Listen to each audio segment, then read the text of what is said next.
Trisha Goyer here, and I love talking about books and I love talking with authors. I have Mary Lou Cheatham here today. And Mary Lou, I am so glad you're here.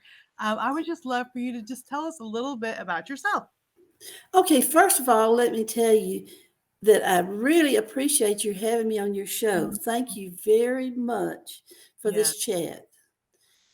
Now, what do you want to hear about me? I would just tell me just a little bit about where you live and a little bit about your family because we're going to talk all about your book in a minute, but just tell me just a little bit about that to start.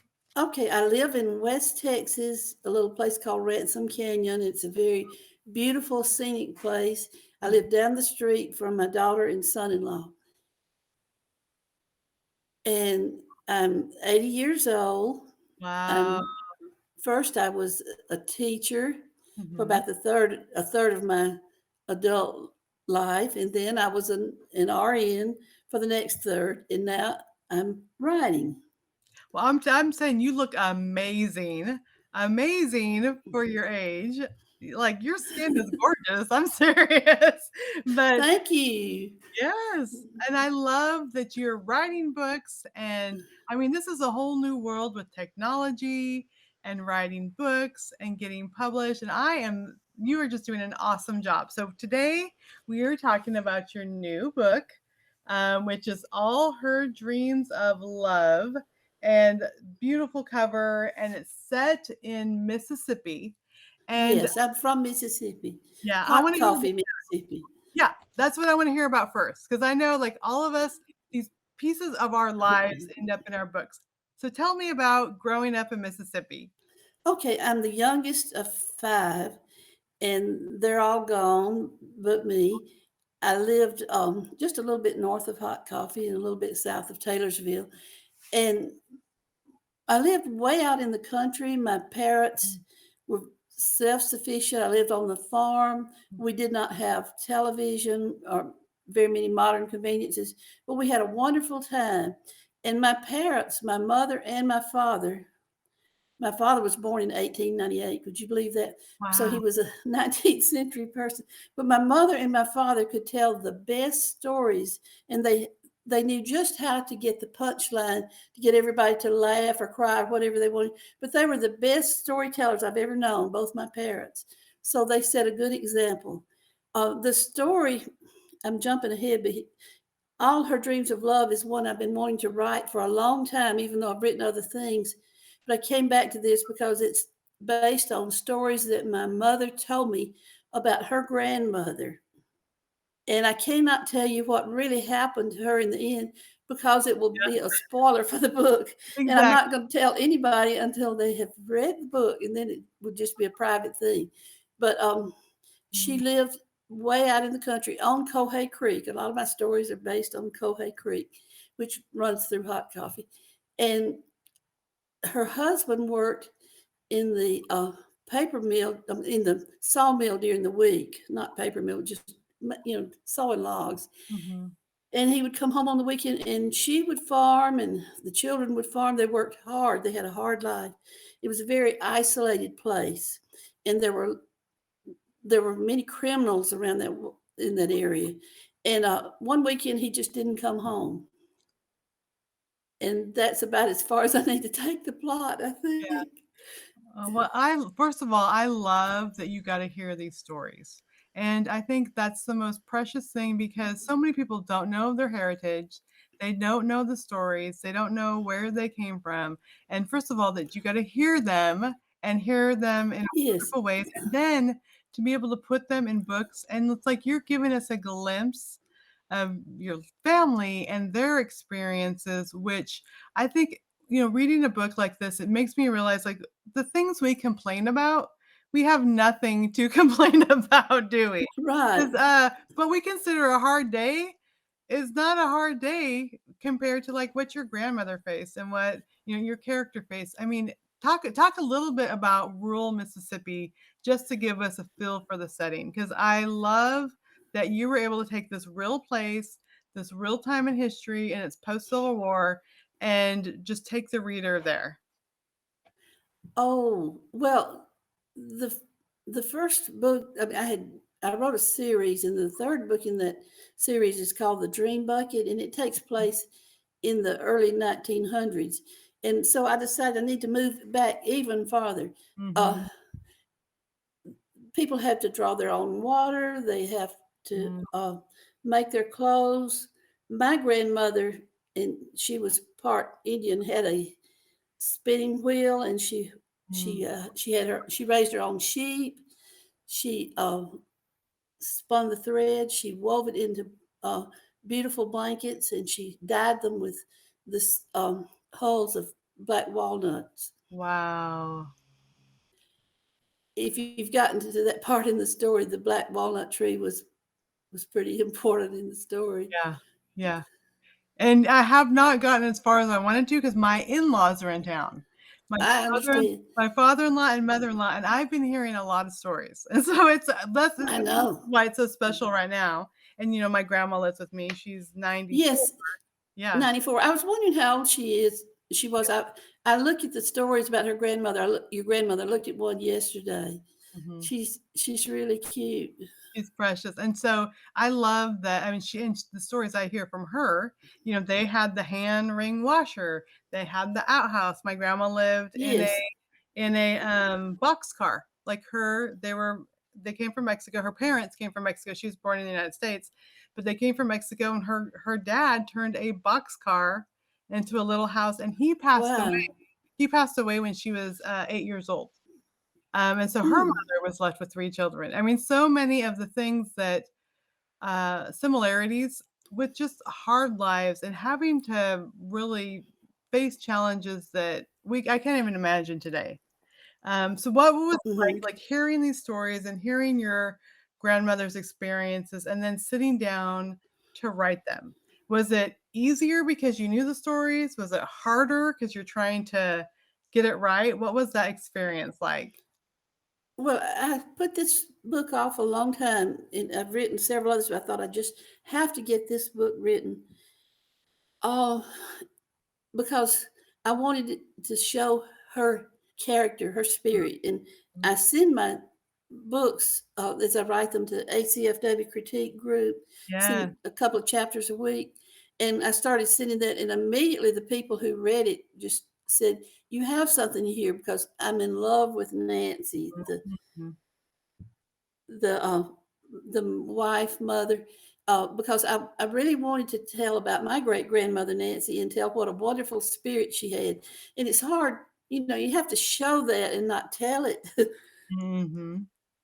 Yeah. So it was a little bit hard to get started. But once I was able to get her character on the page, and also I had a great uncle Tom, who was her son Tommy. Once I visualized them, I was able to just move right along with the story. I really write pretty fast. Wow, that is amazing. And you talked about, yeah, a couple chapters a week for your critique group. That's a lot of work for someone who writes. Like, that's a lot of work. People that may not write books may like, "Oh, I read a book in a day," or whatever, but that's a lot of work. And so I would love to hear, like, how you got to this place now where you said talked about you've written multiple books, you have other things that you're working on. This just released. When did you start writing? You talked about being a teacher and being a nurse. When did you start writing and realize that this is something that you wanted to do? When I was 10 years old, when I was 10 years old, my teacher encouraged me. I used to like to write poems in Mm, elementary school, and this teacher really saw something in me that I didn't even know I had. And I would finish my homework or my classwork that not really homework, but classwork. And I would finish earlier than some of the people in the class. And our classroom it opened up into the outdoors, and we had mhm, a walkway going into the door. And she said, "When you finish your homework, um, if you'll come up and tell me and give me your classwork, come up and tell me, I'll let you go outside and sit on the walkway." And it was cool out there, and it was hot in that classroom. We didn't mhm. have air conditioning back then. But Yeah, I'd sit oh, on that cool walkway and write poems. And I loved doing that. Then when I was in the sixth grade, I started writing little stories and passing them out to my friends. And I really didn't have much confidence in myself, and I didn't think, that I had it a gift, but evidently I did. And they would read them and enjoy them. And I thought, you like that? Mhm. Oh, I love that. So uh, life went on, and I got married fairly young. I Mhm. was 19, and I was in college, and I was very busy. I uh, graduated with a degree in English, and I taught for several years. And I was busy reading other people's writing and grading it. And I did. I had my students do quite a bit of creative writing, Mm, and I didn't have time to write yeah. anything myself. At least I didn't think I had time. And I really didn't get into writing. Well, then when I was in nursing school, I edited a state newsletter for Okay. nurses, and I would just, write little short pieces and just really didn't write anything much. And most of what I wrote went to the trash can. Mm, And then when I was about in my late 50s, my husband became very sick. He was paralyzed for 5 years with oh, wow. Guillain-Barré syndrome. And when you think I didn't have any time at all to do anything, I mean, I really go out to you as a caregiver. I know how it feels. So Mhm. when you think I didn't have any time, then I really seriously started writing. So I guess it's kind of a retirement thing that I always plan to do. What I love is that God put those gifts in us. I mean, looking Hmm. back, and first of all, it sounds like your parents to have the gift of storytelling, that was a gift in Uh, them. And yes, it's a beautiful I you said couldn't match it. You know. yeah. And then you for the gift of writing, and I love that God put people in your life to notice that, to give you the time for that, to explore it, and even though, Hmm. raising a family and working and taking care of other people's writing, those little it's almost like seeds were there. They were just waiting to sprout. They were just waiting to bloom. And I love Right. just doing it. You're like, okay, we're gonna do this now. And your writing's very beautiful. I have to Well, say that thank too. you. Thank Yes, and you. I was gonna read the first page just to give the readers a taste of it so they can go out and get Oh, it. wonderful. Yeah. So it says, "Is Papa coming home today?" Nancy smiled at her son's eager face. She couldn't say for sure. "He always comes home on Friday. I don't know exactly when he'll get here, Tommy. Let's make sure we have everything ready for him." Tommy blinked back tears. "I miss him so much." Oh, little sweet Tommy. Nancy hugged him. "I do too, sweetheart. The time needs to pass fast for me so I won't have to be sad. Me too." She straightened Tommy's collar. "If it passes too fast, though, we won't be ready."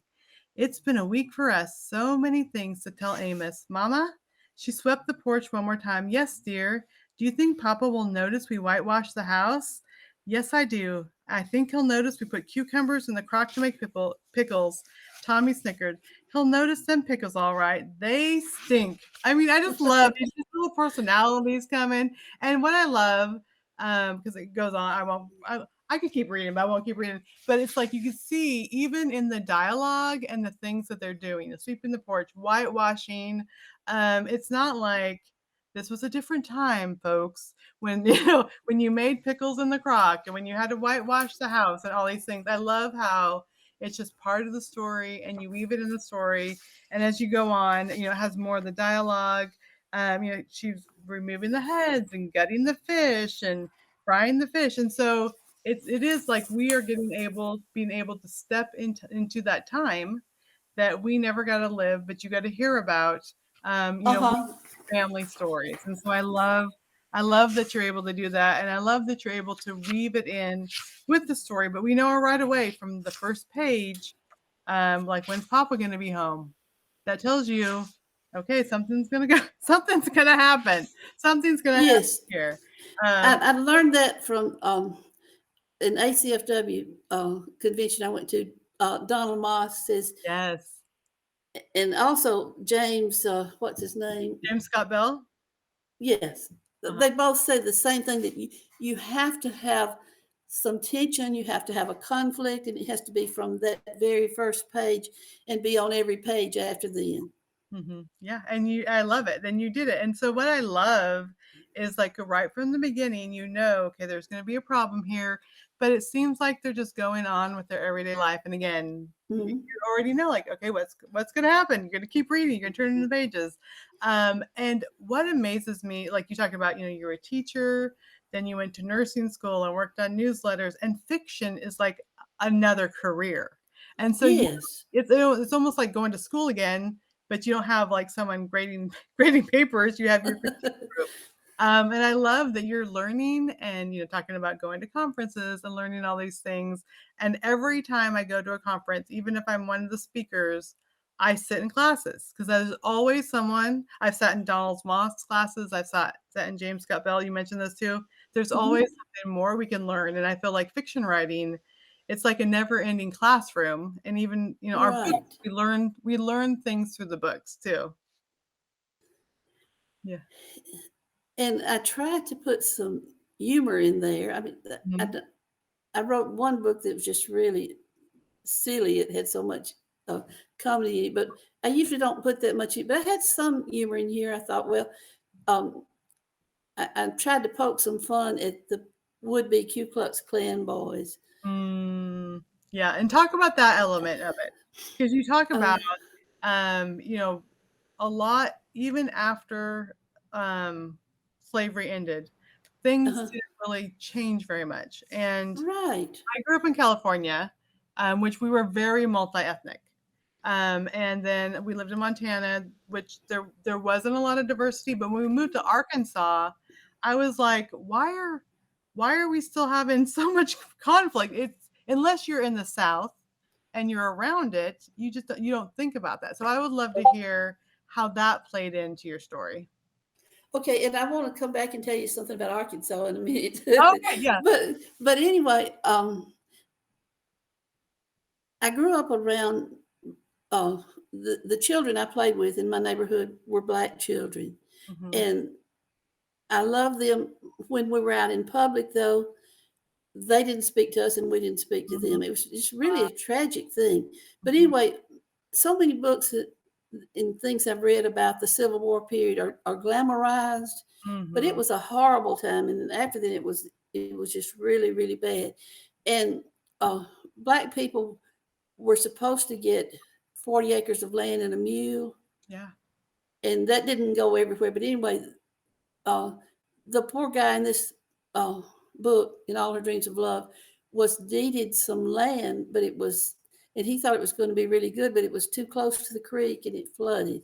Mhm, mhm, And uh, poor ignorant people just had tragic things happening to them. And then uh, there were people who wanted to hurt anybody who tried to help them. mhm, And I thought, well, I'll just have a little fun with these guys, So they they played dice. I mean, they shot. What do you call it? Shot dice, mhm. shoot craps or Yeah, something like that. yeah. And they killed a snake, and they were going to have that for their lunch. And Mhm, mhm. and one they were supposed to do everything in the dark, and one of them was afraid of the dark. I thought this. Yeah, yep, So I try to have a little fun with it and poke fun at people that I really don't necessarily approve of. yeah, yeah, I was going to oh, go go ahead. ahead. I wanna hear about Arkansas. What were we gonna say about Yes. Arkansas? Okay. I grew up in Mississippi, and then we lived in Greenville, Mississippi, which is pretty close to Arkansas. And then we'd moved to Ruston, Louisiana. My first husband, Chris's dad, taught at Louisiana Tech.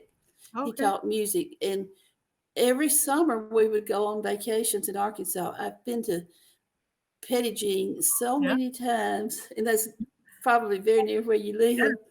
But I love Arkansas. yeah. When my husband had a job interview, we lived in Montana, and I'm like, "Arkansas? What's Arkansas gonna look like?" I didn't even know because people It's don't one talk of the about most beautiful places in the nation. don't tell Well, anybody. They're all gonna move here. I think Montana and Colorado are beautiful, and Arkansas is just a Mhm. beautiful state. Yeah, it's so green and we still have flowers blooming outside. Like it is beautiful. It's like a greenhouse outside and rolling hills and yeah, people don't appreciate it. But I love that, in Mississippi, like I don't know of many books that are written in this time period in Mississippi talking Really? about conflicts that you have. I haven't read any, so I Mm. appreciate it. I appreciate learning more. I always love learning more, and I have friends. I did a teen mom support group for many years, and one of my co leaders was a black woman, and her family moved to Arkansas because they had 80 acres, and she talked about her. It was her great grandfather that was a freed slave, and it's not that distant in the past. You talk about your grandmother and these stories, these things that you write about. You know, they're not as far in the past as we think they are, and I love that Right. we can hear about them. We can hear what it was like. I think it's so important to realize the hardships that people face um, that we often don't understand unless we pick up a novel and then we get to experience it. We get to Hmm. see stuff and we get to experience that part of life. Right. Um, like I said, this book was one that I wrote, later on after I've been writing for a while. But I wrote a series of books. Would you like to hear a little bit about my Yeah, series? tell me. Yes. Okay. It starts in the early 1900s, and it's in Mississippi, of course, in a little different area. And um, the the first two books uh, did pretty well, and the third book really took off. It's the one book that I've. It's my one claim to fame. The name of it is The Dream Bucket, and it's about a young girl named Trudy, and she was about 10 years old. And in one day, her house burned, and her dad Mm, died in the fire. And she was mischievous. She got into all kind of trouble. And after I wrote about her, people started asking me. They thought it was a real girl, but it wasn't. It was just yeah, yeah. made. And I love it when people do that. But the series, most of the series ended up being about her. And I'd like to tell you about the final book because you'll like this. Yeah. Um, the final book in the series, the seventh, uh, was when she was a young lady, grown up, and um, she had this same boyfriend, and then she got another boyfriend. So there was a love triangle going on there, and um, it is staged in World War I. And I thought since you wrote a book about World War II, you Yeah. would be interested in this. Um, so it tells some things about the war. I mean, Mm, and she was going to college, and this was during the time, and this worked out about right for me because I was working on this during the COVID pandemic, mhm, yeah. and it was the influenza pandemic. Mhm, yeah. And you're like, this is history repeating itself. And Yes, yeah. a lot of historical things. I love to study Mhm, history. mhm. Yeah, I love, and you could tell when things feel true to life. When you Yeah, said that everyone thought Trudy was a real girl because you made her seem like a real girl, like her thoughts and emotions and experiences and all those things. And I appreciate that when people study history and write what really happened, because I think we all need to know that. We all need to know what happened. All right, so I hmm, know this is out there, and I've seen comments already online of people saying how much they enjoy it and how much they well, enjoy the good. story. Yeah, so what types of things do you hope, for someone that hasn't read one of your books before, what do you hope that they get when they sit down with one of your books? I hope they turn the page, and I hope Mm, they read to the end of it. yeah, And I'd rather they'd listen than read it. yeah. I, The I au have a yeah, lot of recorded talk books. about that, talk about that too. Did you The get? I don't know if you got. I I sent you a did, link I to. did, and I have not listened to it yet. I thought maybe you were probably reading instead of I listening. I didn't was know. reading it because I forgot that I had got the audiobook. Yes. So I want you to read. I want you to listen to the audiobook. I want them to be a better person Mm, without preaching to people, unless it happens to be about a preacher. And I wrote two books about preachers. yeah, I want them to get a message of salvation. I want them to look at their lives and see how they could live a better life. mhm, Um, yeah, I want to I want to make them laugh. I want to make them cry. mhm, Just get an emotional response. Yeah, and that's what it is. It's fiction is about emotions. You know, Mhm. we get bored when we don't have an emotional response, and so I love and I keep turning the pages because 'cause I'm enjoying your books, so I Well, cannot wait. I'm good. gonna now that I remember that I have the audiobook, I'm gonna listen. Good. You can listen to that while you fold your clothes. I know you said you listen Exactly. to books while you I fold your do. clothes, so I got busy and sent you one. I love that. So, okay, how many books? Because I want people to know, like, 'cause, well, they could read this one, but there's others more. So how many books have you written in total? And then give I us some of the titles so we can go and check those out too. I sort of don't know because some things are just maybe contributions to anthologies and short books, and some of them. Well, the first one I started out with, I'm not too proud. Oh, yeah. It had a publisher, but I'm not too proud of it, you know. But Yeah. anyway, so I have that 7 book series. I wrote, like I said, a couple of books about ministers, one man and one a woman, and I have love, a strong love element in there, Mhm. and humor and tension and some crime. Let's see. And one of those is called "As Doves Fly in the Wind," and um, the other one is "Deep from the Heart," and it's Mm. about a, a woman in West Texas who was a Methodist minister. Let me see. I guess a book that I consider a big achievement is called Abi of Cyrene, and this is about the wife of Simon of Cyrene. Oh, wow. She's mentioned in the Bible. She doesn't have a Yeah, name. yeah. In the last chapter of Romans, Paul, when he's telling everybody, say hello to so Yeah, and so. So, greetings to this person, yes, the yeah. greetings. He said, say hello to Rufus's mother, who was like a mother to me. And Oh, that verse of scripture, I heard a sermon about that, and that just really impressed me. I thought, well, I want to find out all I can about her and then add some to it. yeah. So, uh, so that's one I'd love for people to listen to because Mhm, um, the person who recorded it is Sarah Zimmerman. She is um, a well known actress who started doing voice uh, mhm. recordings, and I love that a lot. And I have some more that I just don't think I quite mentioned them. Well, that's okay. Well, you know what? I am so excited. I'm excited about that biblical novel too. Yes. I'm reading through the Bible this year on my podcast I do, and I just have fallen in love with Paul so much.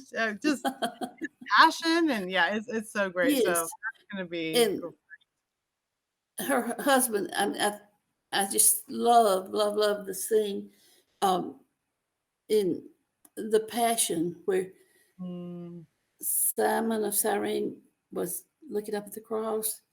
And mhm. in my book, Abi is an African Jewish woman from Ethiopia.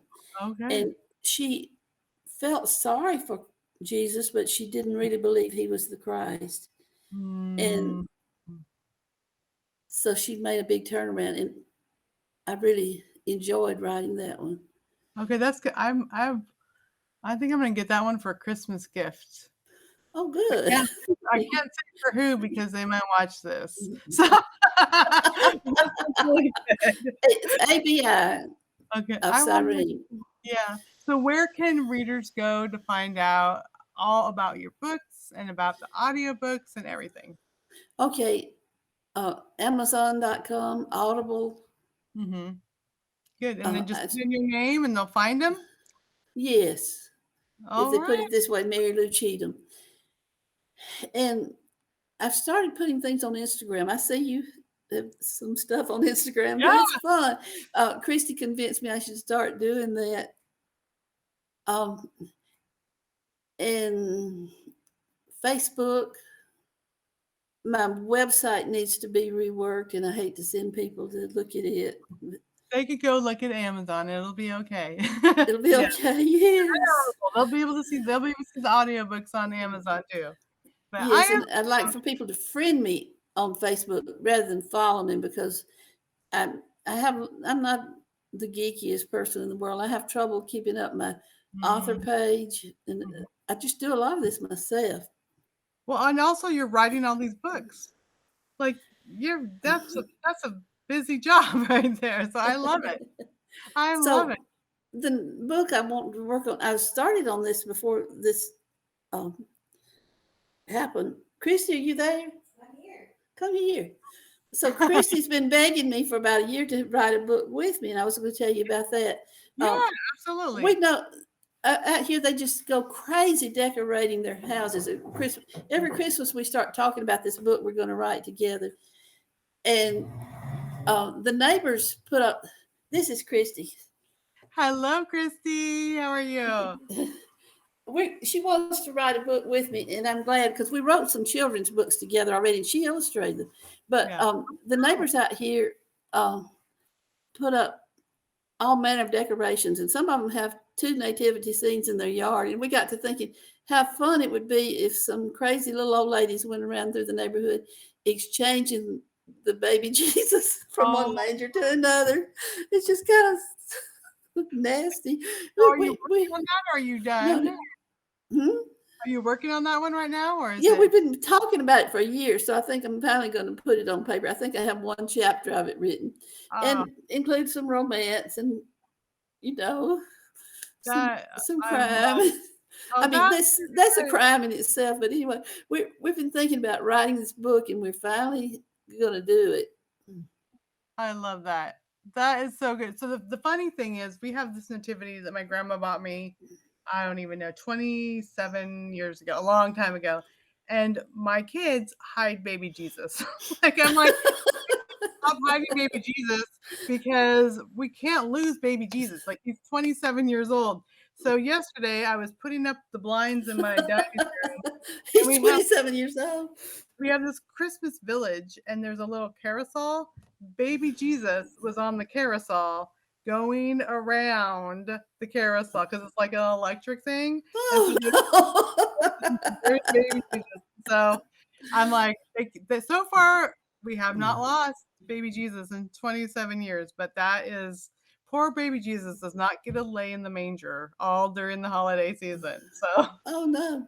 Now I've it's been listening to your interviews and your chats, and I love them. I mean, I can actually get my computer over there where I can wash the dishes and listen to your interview yeah, at the same oh time. good.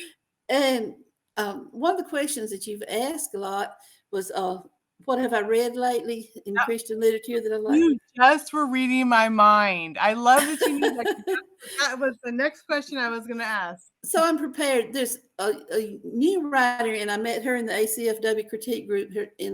I just love her. Her name is Regina Rogers, and she's Oh, published two books.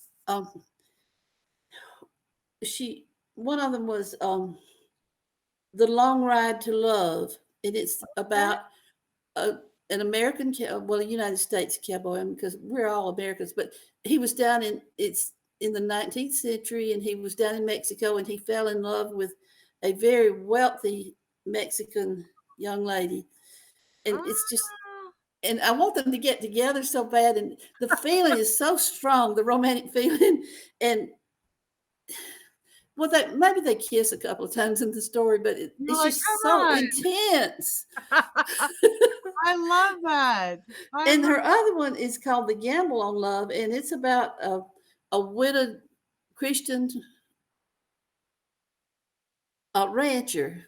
okay. And she's a very strict woman, and she wanted children, and she didn't have any. And a gambler came to town, and he was doing shoot 'em ups, and there's a relationship that builds between them, and she gets to adopt some children, and her books are really good, and I Oh, think she's really going wow. to go somewhere. Regina Rogers, Regina Rogers. I love finding new RBGERS. authors. Yeah, I love finding new authors, and so I'm gonna have to look those Yes, up. Those look really good. Yeah. yes. Especially the Hispanic one. My grandma's Hispanic, and my grandpa grew up in Kansas. And Oh so my. she always talks about she got her cowboy, and even now, every day, she wants to watch her cowboy, so the Grit channel with the cowboy movies, that's what's on that's what's on It all the sounds like the story of your ancestors, doesn't I it? know, I know. But Some of you will love that story. I mean, it's just so beautiful the way shows the relationships. Okay. That's I love finding new authors. So thank you for that. So go and look at Amazon and look for the audiobooks. I am so excited because I remember now that I have the audiobook for this. Uh-huh. I can't wait to listen. But thank you, Mary Lou, for being here. And I hope that a lot of people discover your books. And I'm gonna go as soon as we get off. I'm gonna order that for a Christmas present. But I'm not gonna Oh, say who. thank you. I sometimes watch my videos. I can't say who I'm gonna get it for. But Well, I am delighted. yeah. But thank you for being here today. Well, thank you for having me, and I really enjoyed it.